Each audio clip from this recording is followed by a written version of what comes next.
uncertain about what that is, and I appreciate we talked about now calling it a library too, because a lot of people didn't realize when we first started doing presentations that that was the whole learning center is actually the library too. So I think the Friends Room, having some clarity on that, there's some confusion.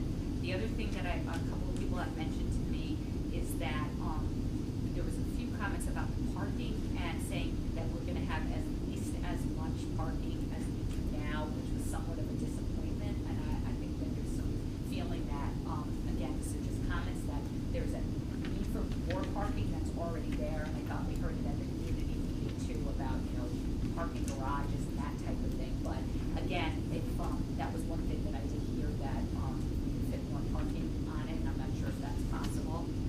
The last thing was that just as a town, on the town side of things, is that if there is space, and I know that in one of the presentations you had mentioned that there could possibly be space that we haven't allocated, that the community is desperate for community space and conference rooms. The community is desperate for it, and the town and the school system, as we presently are constantly looking for meeting room space and things of that nature. So again, if that's something that could be worked into it, I think that would be a benefit to the existing structure of the town board and also for the community. And again, depending on how it's laid out, that would be separate, again, but community conference rooms. And also, again, I know we all have the problems on the board side and our side, is that there's a tremendous lack of storage.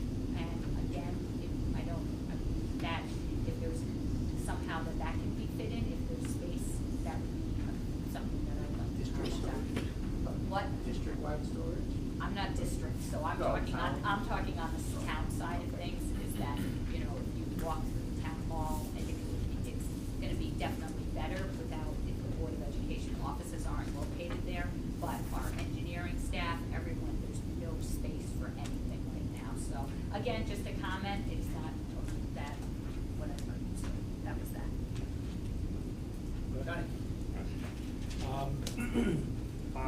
Going back to reimbursements, and without getting into too many details, because I understand that the sausage is made in a bunch of different ways, and until you drill down on the exact concept, you're not going to know the answer. But when it comes to generalizations like site work or adding fields or even demolition, are those covered under what we call reimbursement? Is it an overall project and its classification? Or are we going to run into issues if we get into like extra parking lots and things like that, where or building another field where it may or may not be? Could you talk a little bit to that? Yeah, I mean, normally everything within the boundaries, the property line of the school would qualify for reimbursement. Now, there are, that comes with qualifications. Turf fields, for example, are not reimbursed at all. Synthetic turf, yeah, I'm sorry, artificial turf. Where tennis courts are reimbursed at half of your reimbursement rate. So the specific field elements, site lighting or field lighting is not reimbursed. So there's a lot of... So there are things that are and aren't reimbursed, which we'll have to take a look at as a team. But typically, it's the way the state looks at it is within the property line. Now, if you're forced to do work off-site or expanding the curb cut or something that may be over the property line in a right of way, sometimes we see walkways that are adjacent to the road where they make you put a new walkway in. Typically, that may be over the property line. Those types of things. Anything outside the property line or a utility connection from the property line out to the street is not reimbursed. Yeah, we needed to rebuild the intersection for traffic signals, things like that. Right. Utility connections into the road. Once you pass the property line, that's not reimbursed. One of the things that we're going to be doing is we're developing the estimates. We're going to be calculating the estimated ineligibles. We need to know that early on, so we can calculate that into the town share, the state share. But OMG's done enough of these estimates already. They have a good understanding of what would be considered ineligible even at this level. Okay. And eventually, all this shakes out into 3 ranges with 3 concepts, with pros and cons and a price range for all of them. So we're just more for understanding at this point. So I understand that in the end, it's all going to come out. Jumping back to the 64% versus 75%. The way that I look at the chart, Paul, you put together, basically, we would not be eligible until 2026. Basically, the 1996 additions and alterations would basically trigger us to be over that 75%, correct? I suppose so. So we'd be, if we did, in order to even look at something like that, we basically would be 10 years out. Okay. The quick one on energy efficiency. Now, we've thrown around addition, alteration, renovate is new. Ultimately, all three concepts, I mean, we're going in there and we're redoing everything. At least these concepts are saying that. The energy efficiency, whether it's brand new or we go in and remodel everything, we should expect the same levels of energy efficiency, mechanicals up to date, that kind of stuff, correct? Meeting the Connecticut High Performance Building Standard is another requirement. That is, follows a LEED guideline, which is all about sustainability, energy conservation. Okay, perfect. Jumping over to the parking that Kathy said, I looked at the concepts and, you know, concept C, or the new school, obviously starts to clear in a lot of land, which is a concern of some of the neighbors, obviously the abutting neighbors. Can you speak, and I know this is not exact at this point, but maybe Luke can answer this. From our existing parking today, are any of the concepts adding, subtracting, and by how much? So we know, because obviously we're clearing land, but we must be getting something out of it. The new school, you know, will still end up having the same square footage, but ultimately, and the same number of fields, but ultimately there's a lot more site cover. Can you speak a little bit to the parking areas and maybe the amounts that come out of each of the concepts? So we haven't gotten down to exact numbers yet. Ballparks. We haven't gotten that far. We wanted to develop based on, we're following behind the building plans.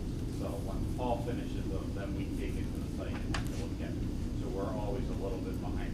So what we worked on was actual looking at traffic flows and how we would move around and meet these entrances and exits in general areas for parking.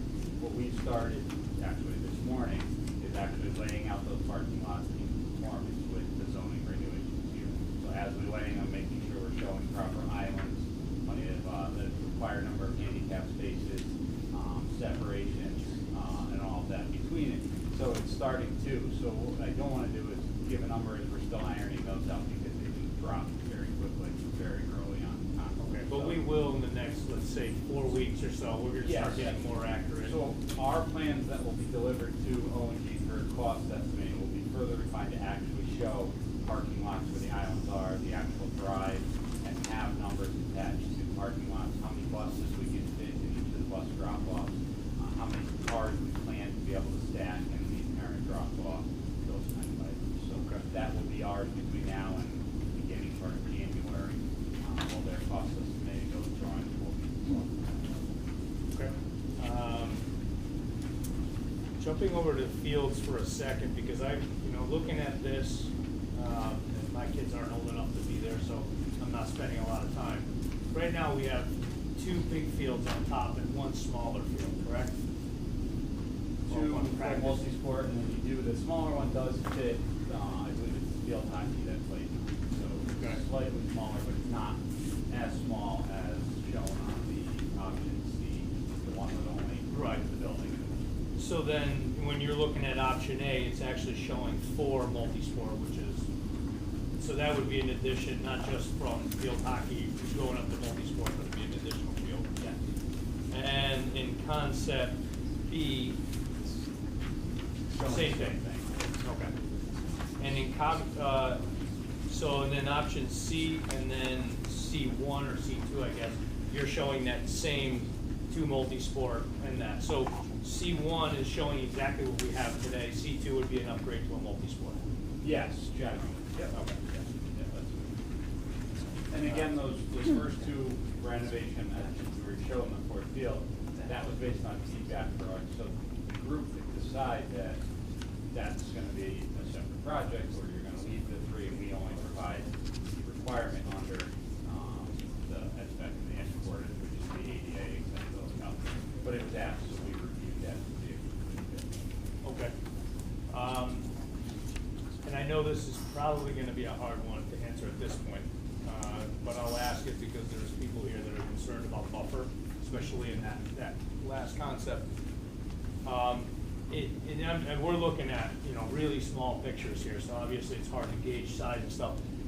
But as it exists today, if you were to fulfill option A and B, the buffers would, for the most part, remain. There's some parking areas in the corner and stuff, but the buffers would mostly remain in place. Very much the same. The fields may impact them a little bit, but not much up on top of them. They would not be in place. Okay, and then option C, we are going closer to that.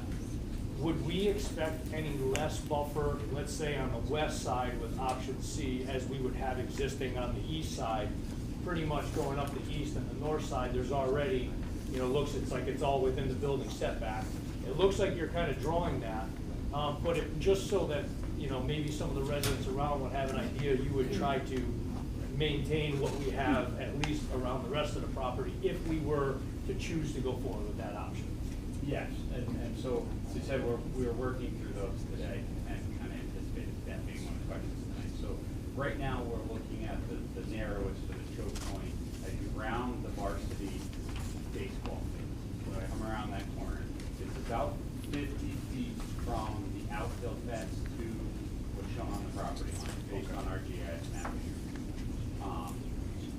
Putting in a drive and a walk, we're probably going to look at, you know, the buffer being 20 to 25 feet in that area, remaining with existing. We've talked about some of the presentations in those areas where it's pretty flat. We may look to add additional vegetation, understory to the buffer, and then fencing. When you come up the west side where the proposed bus delivery hub is, we're again looking to stay outside of any of the setbacks and leave as much of that natural buffer, and then take the material that we're taking out for the building and add an additional berm, and then have our driveway. So the berm, our goal would be to help with kind of the height of the cars, some of the headlights, and then from the top of the berm would be a combination of fence and plantings to add to it. So what we wouldn't want to do is clear cut that slope because of erosion and other things, but leave that natural vegetation that's very dense there, add a bit of a berm with a buffer on top, and then have that drive come on. And we're working on those calculations now with shifting that building to give enough room. So you'll have more of a buffer on the west side than you will right behind the varsity baseball field. But that's only because we didn't want to look at shifting that whole varsity field and rebuilding the field as part of the project. Obviously, that's something that can be looked at, but we try not to move things that didn't necessarily need. Okay. And then outside of the last meeting, I had a lot of questions and concerns about the access way. And I know I'm just stating it so you can answer yes. But this access going out to Knollwood is emergency in purpose, locked up, and only to be used if there was something clogging the main entrance and there was an emergency someone had to get to. So there's going to be no additional traffic going into the neighborhood or out of the neighborhood. Maybe never, hopefully never. Exactly. For emergency only, if there was an emergency, it had to be used. Typically in that kind of service, there is public safety there to unlock it, open it, and someone's directing traffic because there's an emergency. The only time you may see is a major winter event. There may be public safety out there clearing that so that if there is an emergency, they can make sure they can get out. That was a egress from what I understand for a number of years. It's just kind of shrunk amongst itself. So we would bring that back to what it was, and again, it would be locked, and we've maintained the pedestrian access through that.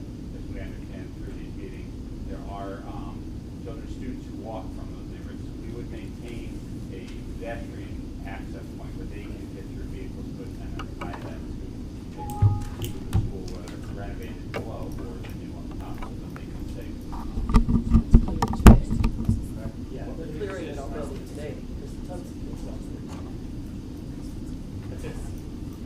Well, thank you. Can I follow up just on that question? Gee. But do we have an emergency exit now? Do you know? Our walkthrough with some staff was really that kind of is it, but it's never had to be used, so it's. Oh, it could be. You know, Yeah, I'm just not sure. generally That's what maintained, they're but calling it's it never now. been.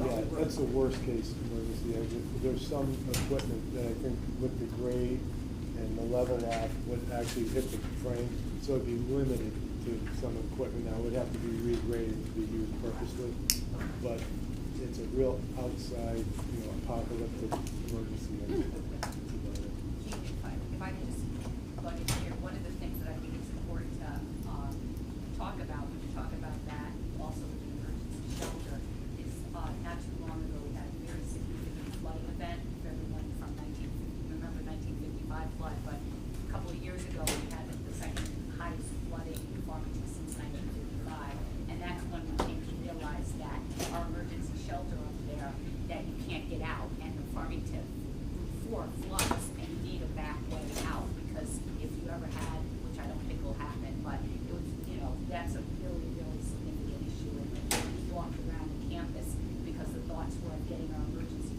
shelter people out of that shelter, out the back, and we've changed up because now we have another emergency shelter, another part of town too, if it was ever a flooding emergency shelter.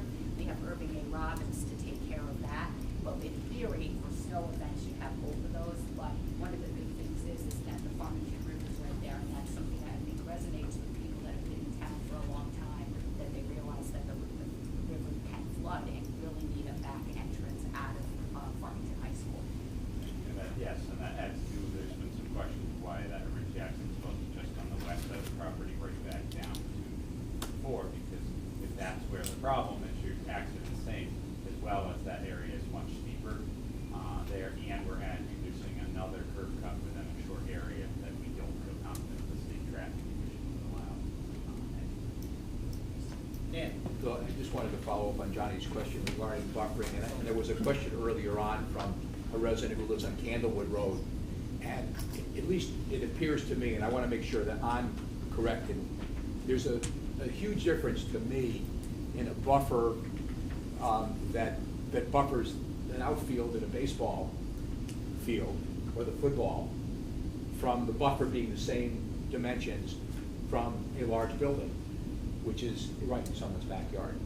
So it's a little, the concept I understand, and that is if you have a X number of feet buffer that exists now to properties on Knollwood Road, I just want to make sure that it's clear that that buffer may be the same distance around the entire property, but what you're buffering off of Knollwood is the back of the outfield of a baseball field versus a building with a driveway coming right around it. So I just, in response to the question that was asked by the Candlewood Road resident, I think it's important that they understand what the difference is between that. Absolutely, and what we can do when we come back in January with those plans is I can develop some cross-sections of areas to show you. In that area, although the buffer may be almost the same width, it would be a different height with the addition of a berm and those things so that you can get an idea of what it would look like there versus over here. I think that's great. I think it's important for the residents who live directly adjacent to the building to have that comfort level, to know that at least if that selection is the one which this committee recommends, the council recommends, the public supports, that their property and property value will be protected. Anybody else have any questions? Hillary? Can you review the reason for not looking at a new building located on the existing parking lot? Yeah, I can. The short answer is, unfortunately, it doesn't fit. We did look at one there, trying to utilize the building as laid out that Paul did with schemes of trying to meet the education spec and the program. We then took that footprint and looked at not touching these tennis courts, because we know that that was a newly constructed project at a pretty significant cost, and the synthetic field track, as well as the we call the athletic building or concession building was there. When we tried to place the building within that area and working with the building footprint, we were either interrupting the field, the track and the concession building, we were interrupting the tennis courts, or we were pushing that new building too close or on top of the old one. So we didn't have enough separation between the building for the construction activity. Additionally, it took up so much room that no matter how we tried to fit it within there, it took up all the parking that was there. So in order to construct that, we would lose all of that parking, the parent drop off, all of that area for it, which only leaves you that small area over to the west, which is where the bus drop off is. So going through that, we really didn't feel that was a viable option for it. The last thing too, I almost grabbed it, where that building would sit there, the face of that building is almost right at that T when you come up the boulevard to come in, which we felt would really only add to the traffic congestion there by having that building that's right in that area. So for those reasons, we did look at it internally, but we did not bring it here because we just felt it didn't work. Okay, well, I hear that. I don't know that I'm still settled on that, but, the other thing that I'm concerned about when I look at all these plans, the footprint of the building still feels like it's big. And I know that we have to make the school probably slightly bigger to accommodate the infrastructure needs that we need. But, are there other ways to look at this building in a vertical way? I know you've done that with the classroom pods, or whatever you wanna call them. But, are there other opportunities to go vertical? To reduce the footprint and open up the property? A lot of, yes, we've been putting some things in, 1928 building, we need to. A lot of the functions here, such as special services and the nurse, and even guidance wants to be on the main level. So, a lot wants to be on the main level. It has the way the relationship diagram, our roadmap is formed. So, there's opportunities, but not a lot. So, we've been looking at it. Are you limited to 3 stories for our building height requirements? Is 3 stories it? Couldn't go to 4? Could you go down? I'm sorry, no, I can't hear you. She wanted to, we're limited to 3 stories, then we go down. So I'll answer. One is if we go down, then we take away a lot of the requirements that are kind of set in the way of thinking with light and all of that within. Well, there's So that's- times when you need light most of the time, and then when you're in a black box theater, you don't need light. So are there any types of spaces like that that you could use? I'm really just still struggling with the sprawl of this building and how there's gotta be a way to make it a little more condensed and more efficient too, from an energy standpoint and construction, I don't know. We're working on it. Okay. But there's, I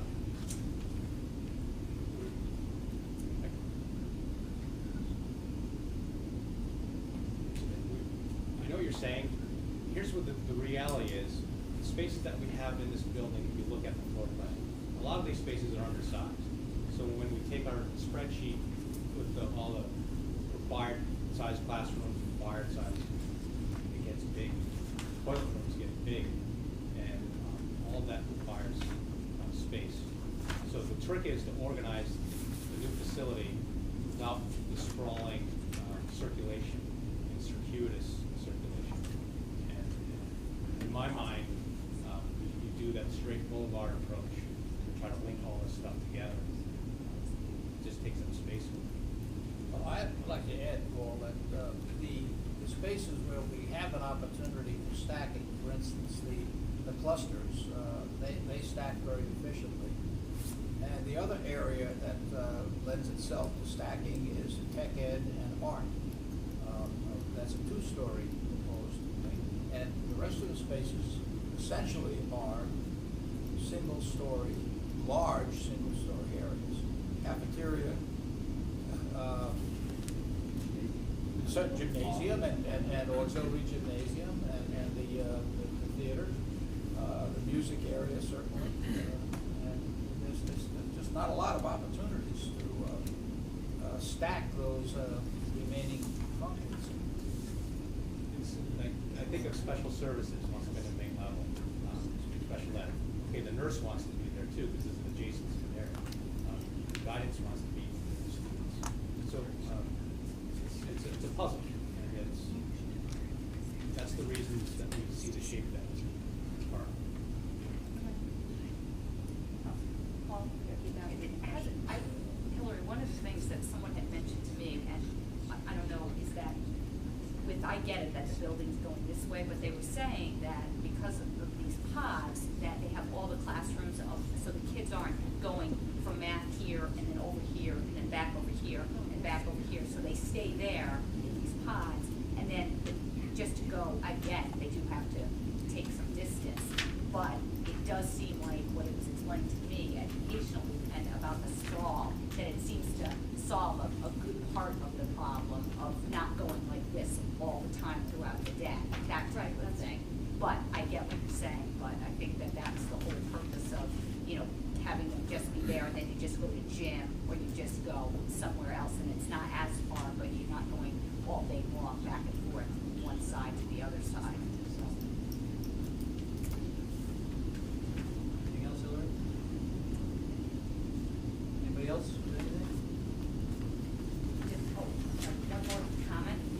There was one other comment that a couple of people had mentioned, and I don't know if you can do anything about it, was in the option B, was the L in the cafeteria. That I heard, a mixed reaction to that. And I don't know, again, whether, but there was a couple of questions about why it's an L, because if there's now activities that take place in the cafeteria, like a meeting room, can they not be able to do that anymore because they all can't congregate, you can't have 50 people, it's now more in an L shape. So again, that's just a comment that I heard.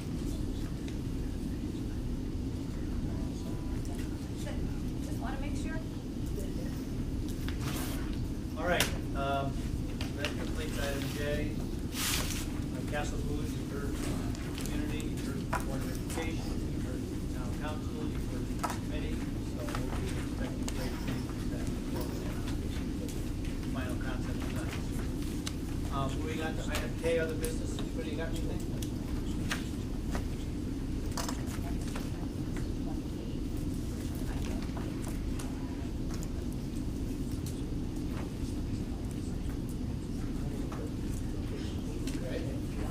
Yeah. Yeah, I don't think we need it, really.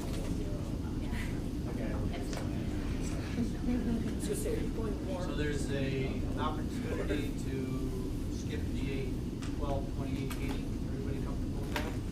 Sure. We've had 5 meetings in the last 8 days. Only again, no, I didn't hear it. December 28th.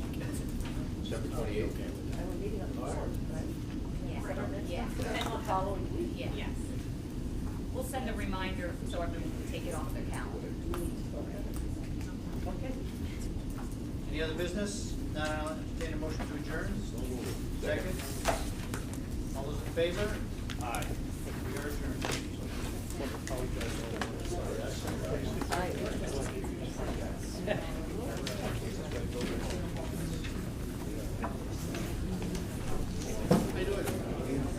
Hey, Tim. Take that.